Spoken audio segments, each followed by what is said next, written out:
Okay. Now we got it. So let's go into screen share. We're going to go through another bill. Let's see.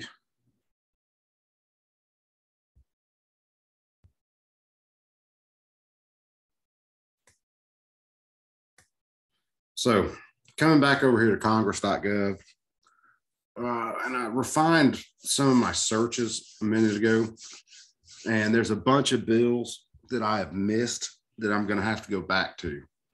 So we're going to do this one, and I'll just keep rolling until I can get kind of caught up, because I think there's right around 200 anti-gun bills going on right now. So I've got plenty of material to go into. Now, this is Ethan's Law. This one, let's see, let's get down here. So this was introduced in February, which means I've got a bunch of different bills that I've got to catch up with in January that I boneheaded on a search. So this is where we're at. I'm going to have to bounce back and catch the other ones. So we just did one safe storage bill from Sheila Jackson Lee. This is another safe storage bill, because everybody's got to have their hands in the pie. So this was Miss Delario for herself, Mr. Larson of Connecticut, Miss Hayes, Mr. Courtney, and Mr. Himes. These guys all got together and introduced this bill. This is, the short title was Ethan's Law. Oh, let's see. And again, this is to amend Chapter 44, United States, or Title 18, United States Code, to require the safe storage of firearms and for other purposes. All right. Let's see if I can get through this one without just losing it. Going through the Congress, the findings in this one. So they go through their so-called findings. An estimated 4,600,000 minors in the United States live in homes with at least one unsecured firearm. So what? Their version of unsecured is definitely way different than anybody else's. Okay, finding number 2, 73% of children under the age of 10 living in homes with firearms reported knowing the location of their parents' firearm. Yeah, they could have said, yeah, my mom and dad keep their guns in a gun safe. That means they know the location of the firearm. Notice how they phrase it. 36% of those children have reported handling their parents' unsecured firearms. Yes. They're including and children up to like 18 years old. So yeah, some of those kids have access to firearms. They can go get their firearm. They can clean their firearm. So what? They're not saying anything happened with that. They're just saying, oh, they've handled them. So what? They're not telling you that those 36% of children went out and shot someone with an unsecured firearm, because they can't, because it's a very low number of children that actually do that. The presence of an unsecured firearm in the home increases the risk of unintentional and intentional shootings. Let me move my screen here so I can read this a little better. Over 75% of firearms used in youth suicide attempts, unintentional firearms injuries, were stored in the residence of the victim, a relative, or a friend. No shit. They lived in a home with guns.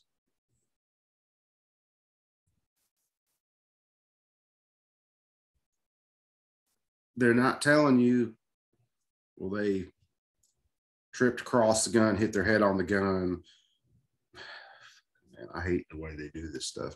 It's just one of those nights, guys. I'm trying to just stay calm with this, because it gets to a point where it gets so freaking ridiculous reading all these bills. And I've got a few others that I've read that are just, they're insane. When will people get it through their head? These people want the state in control of your life all of your actions. They want you disarmed. All right, let's get into this. I got to shake it off. Just, oh man, this stuff makes my head hurt. All right, so where were we at?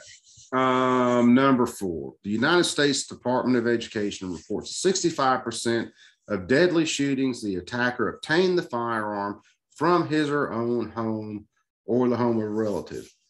Yes, much like in the case of, was it Sandy Hook or wherever it was? Yeah, the kid killed his mom to obtain the firearms.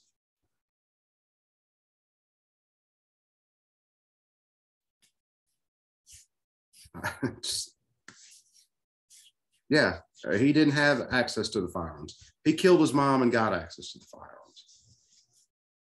A kid that should have been committed to an institution already so they could get psychological treatment was completely blown off by the schools.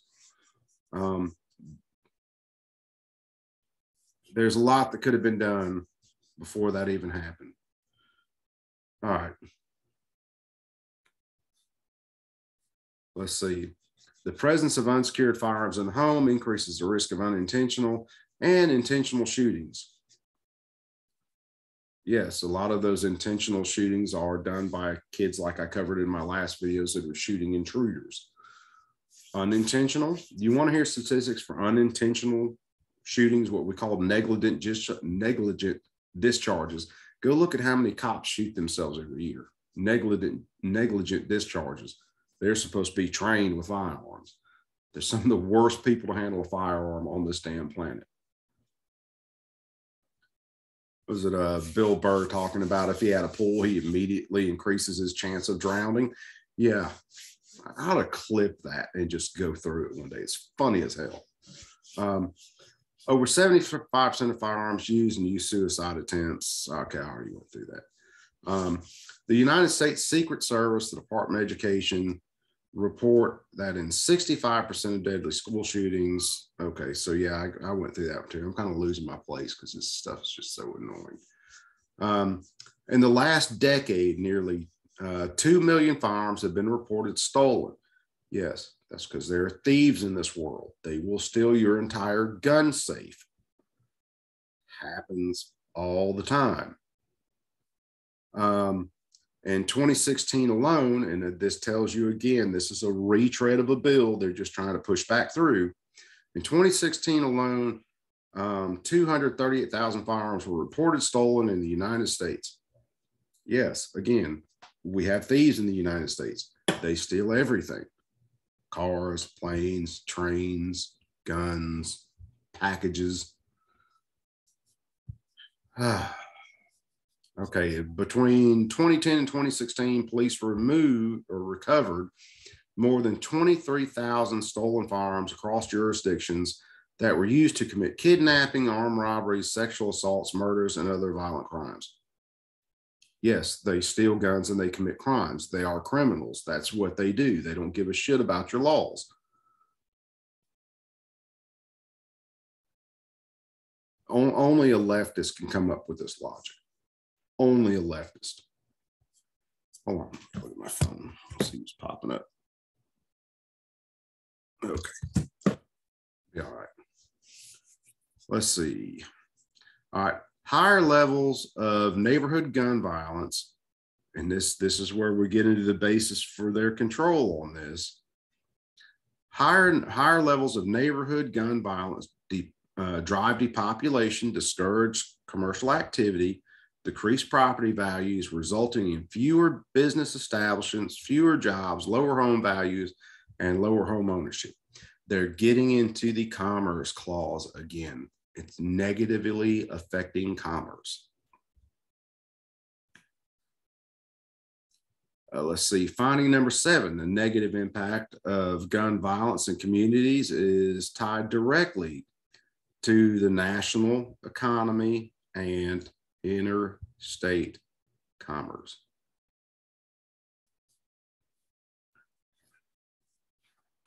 Yeah, we're going to turn the hat around backward. interstate commerce, interstate commerce, interstate commerce. Anytime the federal government wants to do something they have no authority to do, it is interstate commerce. Let's see, finding number 8, and then we'll get into all the crap they're doing in this bill. Congress has the power under the Interstate Commerce Clause. I'm getting real tired of that clause. And other provisions of the Constitution of the United States to enact measures ensuring firearms are securely stored. So they're saying they're going to use the Commerce Clause to regulate what you do in your own home with your own personal property. That's what they're telling you in the first part of this bill. And if you think that would ever stop at just firearms, yeah, good luck with that. All right, Section 3. This is where they get into exactly what they're doing. This is where I get into going to Cornell Law and actually seeing how these bills will change what is written in law already. Now, am I a lawyer? No, I'm not. I'm used to code books. I deal with code books quite a bit. Code books are code books, whether it is law like this, which this is legal code, or whether it is a normal code that I deal with. Sections, subsections, paragraphs, subparagraphs. All you got to do is follow.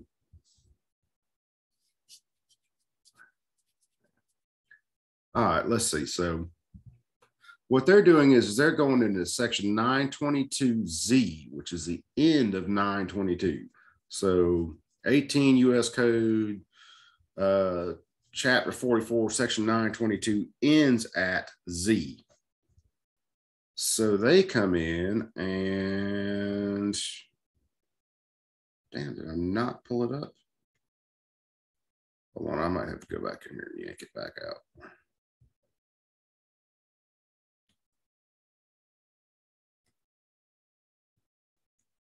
You guys bear with me. I thought I had it. Thought I had it out already.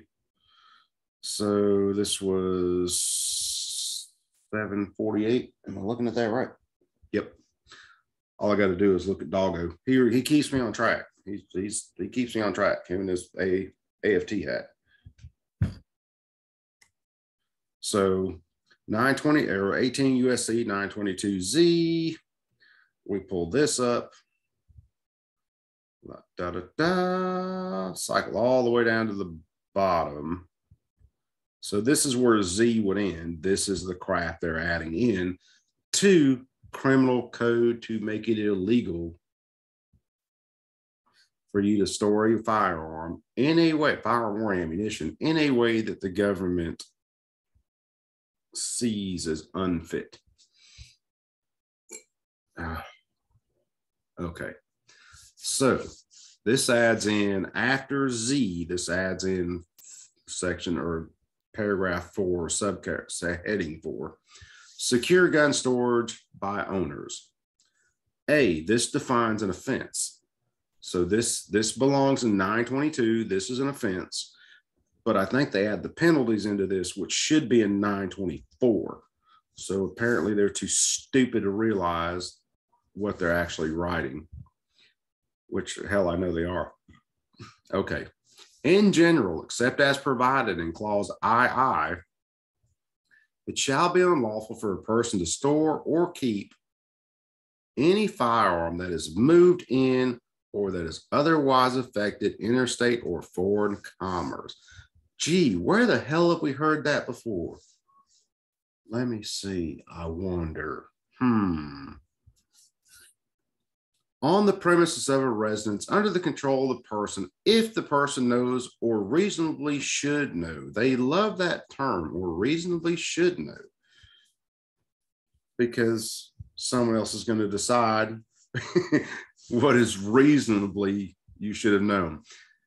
1, or I, a minor is likely to gain access to the firearm without the permission of the parent or guardian of the minor. Or a resident of the residence is ineligible to possess a firearm under federal, state, or local law. We went into that again with the next background checks coming back and being absolutely wrong. And most of the time, the people they say are prohibited possessors are not. So someone who has never committed a felony, never committed a crime in their life could come back as a prohibited possessor. They live in your house, you have guns. Well, the government's not really going to care. They're just going to come do their thing. Let's see. Exception. This shall not apply to a person if the person keeps the firearm, section AA or subparagraph AA, secure using a gun storage or safety device. So this one, at least, hey, if I got a safe, if I have a trigger lock, okay, so this was a little more lenient than the last one on the storage. BB, in a location which is reasonable, which a reasonable person would believe to be secure. So this one's a lot more lenient than the last one as far as the actual storage. Ooh, hell, what am I doing? I lost it. I'm actually about to lose it.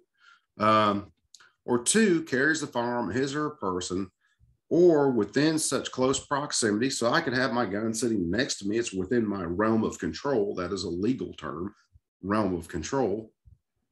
That the person can readily retrieve and use the firearm as if the person carried the firearm on his or her person.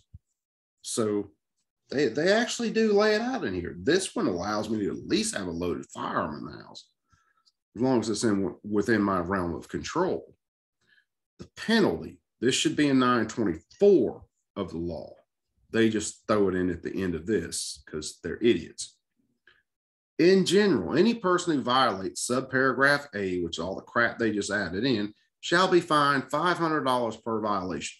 So me doing videos the other night, and I have 1, 2, 3, 4, 5, so like 6 guns out. And I'm showing them off. I'm sitting down, showing them off, sitting down. I don't put those away immediately. I get reported for not having my gun stored safely. The cops show up. They see that I have guns sitting out. That's $500 per gun. So what? So $2,500 just for what I had sitting out yesterday. Enhanced penalty. Yeah, they love their enhancements. If a person violates subparagraph A and a minor or a resident who is ineligible to possess a firearm, remember, I grew up in a world where a 16-year-old or whoever, 12-year-old, 10-year-old could go take their 22, go out in the woods and go shoot. They're a minor in possession. That's against the law, according to these people. And causes injury or death to such a minor resident or any other individual. Now notice, this doesn't have anything in there that says if someone breaks into the house, this minor grabs a gun, this minor shoots a home invader, that's self-defense. There's nothing about self-defense in this. Nothing. Stick with me here. I know these videos get long. So if they obtain the firearm, cause injury, death to such a minor resident or any other individual, says nothing about what that individual is doing, the person shall be fined under this title, comma, imprisoned for not more than 5 years or both. It doesn't say what the fine is in this. It just says they shall be fined and going to jail for 5 years. Section III of this. Forfeiture of improperly stored firearm. Any firearm stored in violation of subparagraph A shall be subject to seizure and forfeiture in accordance with the procedures described in section 924D. Any gun, if they come, something happens, police show up, a gun's not stored, they can seize that gun and charge you. And I've got someone else flashing shit underneath my door. Oh, I live with a bunch of weirdos. She's screaming, leave me alone, let me be great. Yeah, you're great. Let me tell you. Then I got another one saying, I'm not a weirdo yet. Yeah, you're a weirdo. You're at my house. You got to be a weirdo. Okay, this was the actual bill. They stuck all the stuff in there. Now, this one, let's see. Let's get back to the actual bill for a second. So we went through all of this. All right, this was with respect to 922 AA. No, this was the other bill. I'm losing it, kids. I have lost it. Because that is the other one. All right, let's get back to 748 safe storage. Man, sometimes it's just hard to keep up with this. There's so many different bills. All right, fines. Okay, the enhanced penalty, forfeiture. This one went into, all right, they went in to the definitions, and they got this in the wrong damn section. Minor defined, subparagraph, less than 18 years of age. Then they get into the secure firearm storage program. So this gets into the Omnibus Crime Control and Safe Streets Act of 1968.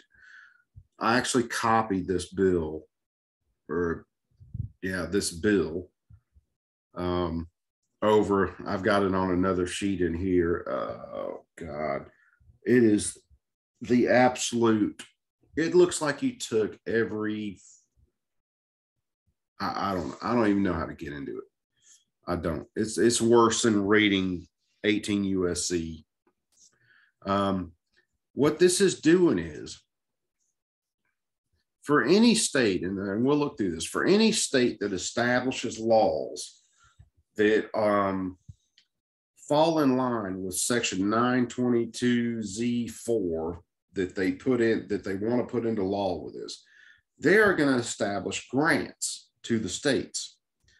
The Attorney General of that state, if they enact the legislation and it's functionally identical to 922Z4 of 18 United States Code,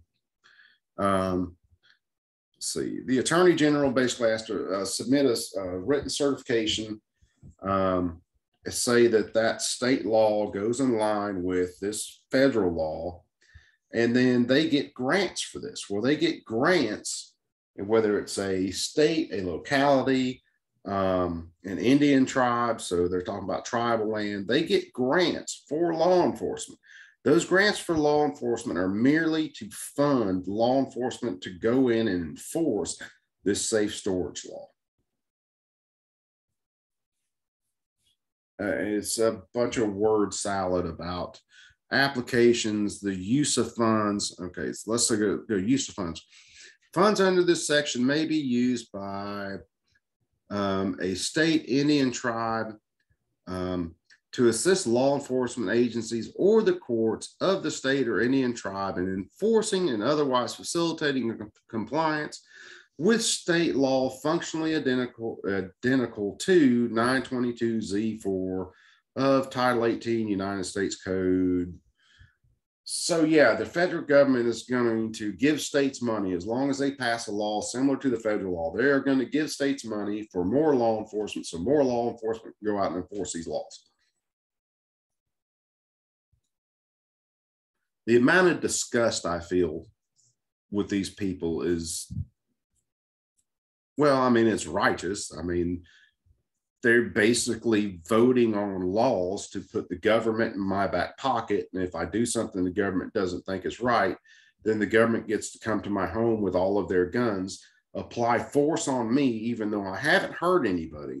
They get to apply force on me to either put me in prison or fine me, or if I happen to disagree with them, kill me or my family.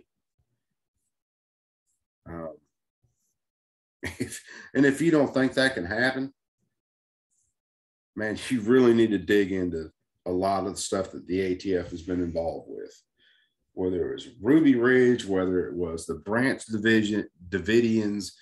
There was a guy in Florida the other day that some of the guys I follow covered that, I mean, it looks like the ATF just rolled up and started shooting at his ass. Yeah, this is the federal government. These are the progressives. These are the leftists in our federal government. I'll go back to what Eric July said in that post the other day. Quit giving these people the benefit of the doubt. Quit it. Quit giving them the benefit of the doubt. These people are your enemies. They want to apply the full force of the government to make you do what they want you to do. They aren't going to come do it themselves.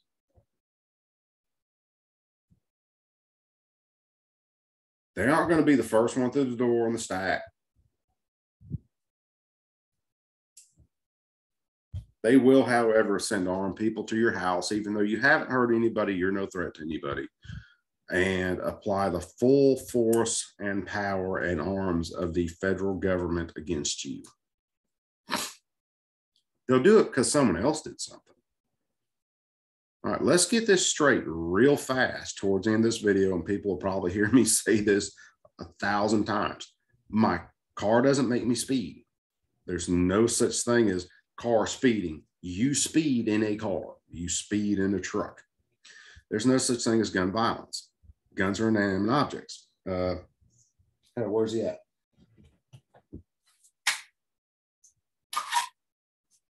I've left this guy sitting in this holster all night. He hadn't left anywhere. He hadn't shot anybody. Hadn't loaded himself. Hadn't threatened anybody. I must have the laziest fucking guns on this goddamn planet.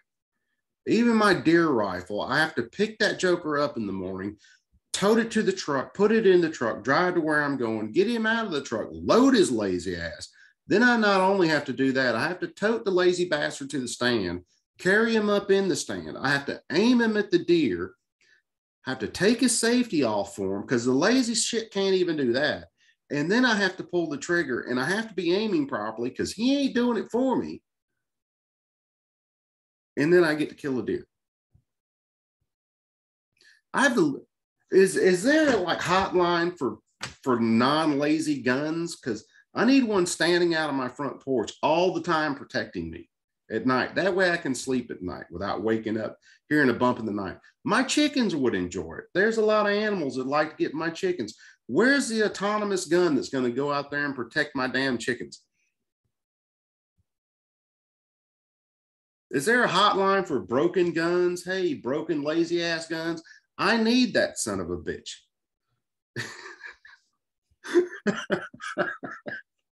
I'm sorry, guys. I'm sorry. If you watch this, just forgive me. But I need that hotline. I'm still looking for the hotline for the white privilege card because my white privilege has been screwed forever. I don't think it's ever worked. I got a defective one. All right. Let's get back to this because we're about to finish this up. Sense of Congress relating to liability. It is a sense of Congress that failure to comply with subparagraph A constitutes negligence under any relevant statute or common law rule. When in violation of subparagraph A,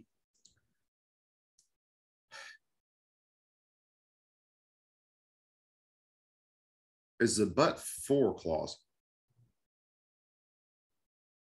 The but-for clause. What is the but-for clause? Of harm caused by the discharge of a firearm, such violation should be deemed to be the legal or proximate cause of such harm, regardless of whether such harm was also the result of an intentional tort. So even if there was a disagreement and there was a gun and someone was shot, it's still punishable by law because you didn't have your firearm secured. I can't see it. Serviceability. If any provision of this act or amendment made by this act or application of such provision to any person or circumstances held invalid, the remainder of this act or amendment made by this act or application of such provision in two other persons or circumstances shall not be effective. So what they're saying is if you go through and you challenge a part of this law and it is deemed to be unconstitutional, that you have to fight every piece of this law individually. People vote for the idiots who do this.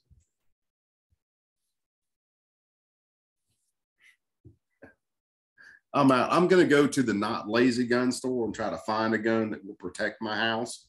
Hopefully I don't get one with a bad attitude that wants to run out and shoot everybody all by itself. So y'all be cool, guys. I'm going to do another probably couple tomorrow. I think I'm done for the night. I can't take this level of stupidity. Later.